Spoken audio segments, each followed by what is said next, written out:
Okay, Tuesday, July 7th. Pippi and I have been walking for a little while. We're walking in a direction we don't usually go, down from the IGA towards the actual, there's the Laurentian auto route in front of us, but obviously we're not going onto the auto route, but going towards the ski hills. And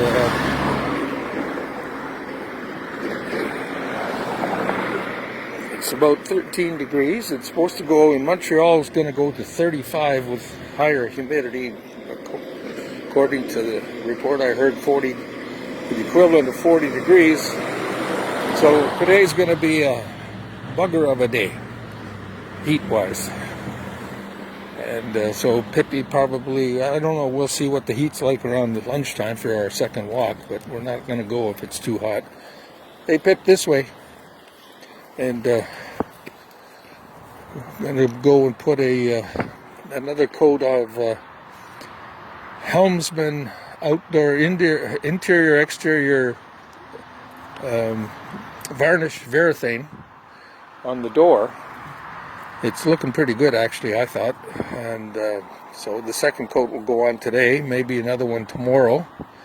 And then we'll flip the door over and do the other side. I'll probably put a natural stain or something like that on the other side. Lily says white, but I'm not going to paint the door. I'd rather just stain it a lighter color. And once we get that Varathaned, then we'll be in position to install the hardware on the door. And then the challenge of taking all of the door framing apart and figuring out what to do with it and hanging the door itself. Pippi's got onto something there, I don't know what, probably groundhogs, who knows. The smell of them, she's onto it. So we don't go this direction too often, and it's not a really it's not really scenic here, is it?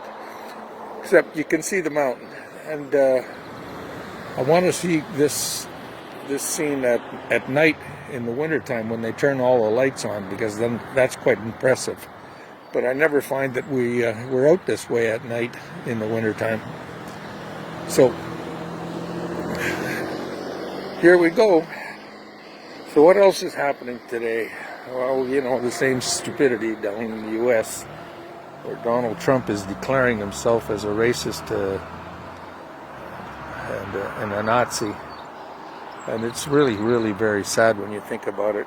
It's just beyond imagination that kind of thing can happen in this age of knowledge. And the population of the United States, with the help of the criminal Putin, put such an idiot into a position of power. Anyway, let's change the topic. What are we going to do? The kids came over briefly on Sunday, and we gave Sammy his birthday present. I think I might have mentioned that. And then I forgot, I was going to check. Toby texted me and said that there was a porcupine as they were leaving. And I'm hoping that the porcupine was not on our driveway, that it was further up the road, because I do not want Pipperoni here to meet the porcupine. My dear Sadie, our first burner, she got a face full of porcupine one year, and it was towards dusk on a Sunday night around 8 o'clock, or if I remember 8 or 8:30, several years ago. And poor doggy came in, face full of quills, in her lips, in her tongue and face. Thank goodness it wasn't her eyes. And I ended up taking them out myself. I didn't count them, I don't know how many there were, but there are a lot. And one by one I pulled them out with I can't remember if I had a tweezer or a plier. Then I discovered, when I talked to my brother-in-law, who's a trapper, a former trapper, etc., and he knows quite a bit about animals. He told me that you're supposed to cut the quill first, which then allows because the quills are hollow and they're kind of, you know, fatter because of the air inside, and if you cut them, then they kind of collapse and they're not as thick. I didn't know that, and my Sadie, she did not wince or cry out in pain all the time that I was taking those quills off. And it's probably one of the worst things I ever had to do. And I do think about it from time to time that maybe she got infected somehow because she ended up getting some kind of a cancer in her throat. And I don't think a quill went into her throat. I know it was in her tongue and her lips. But you never know. So that's one of the experiences that I seldom think about, but I just dread the idea of a porcupine, and any dog for that matter. Anyway, so you live and you learn. So Pippi gets tied up if she's going to be outside in the dusk hours at home. So we're walking here on a residential street, and I noticed that when you look at the videos afterwards, you lose all sense of depth perception. And these houses here, I think, are fairly mature. There's not too many new ones, new meaning, let's say, in the last 10 years, if any. And the lots are mature, and the trees, you know, it just, it makes it a special kind of place to live when you've got all this maturity of the trees.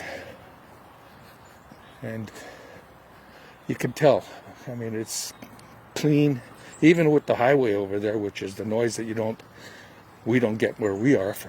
But it's just a different place than suburbia, where we lived for 30 years. And when we lived in suburbia, we thought it was a great place. I had to commute all the time, which I hated. But great place for the kids to grow up and walk around and play and go to school. But it's not like this. This is far preferable. Less traffic, less noise, cleaner air, cleaner water.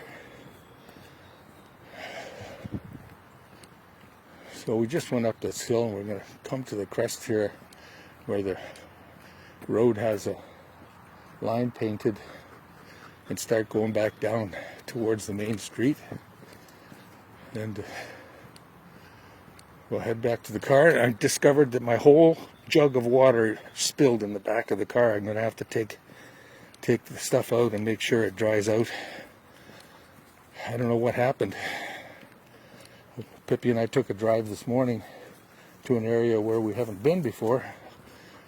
Basically up there in those hills, you see those hills straight over there? We drove up in there to see what was around, and I was thinking of taking a walk, but there wasn't what I would call a convenient place to park, or a route that was obvious to take. So I just drove around to see what was up, and here we are. Anyway, a lot of mumbling going on today. I think maybe I'll shut her down.